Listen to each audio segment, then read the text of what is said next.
రాజాసింగ్ అన్న మాట, రాజన్న అన్న మాట, రాజాబాయ్ అన్న మాట ఇనుప సామాన్లోని ఎవరు తీసుకుంటారు అని అంటే, ఇది ఇనుప సామాన్ అయితే స్క్రాప్లన నమ్ముడు పోతుంది, పాత పనికిరాని సామాన్ అయితే ఎవడు కొంటాడు?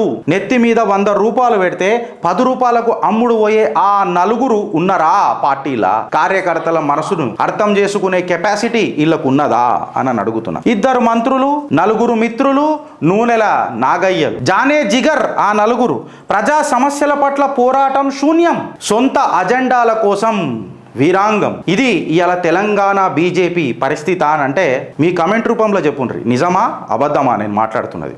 దేశం కోసం, ధర్మం కోసం ముడిపడిన రాజకీయాలు ధనం కోసం, దేహం కోసం రాజీ పడే తరుణంలా కార్యకర్త ఏమి చెయ్యాలి అని అడుగుతున్నాడు. అంతేగా అని చెప్పి ప్రశ్నిస్తున్నాడు. దేశం మొత్తానికి రాజాసింగ్ చాలా అవసరం. దేశం మొత్తానికి ఎక్కడ పోయినా రాజాసింగ్ అన్నకు తండోపతండాలుగా జనాలు వస్తారు. రాజాబాయ్, రాజాబాయ్, భారత్ మాతాకి జై, జై శ్రీరామ్ రాజాబాయ్.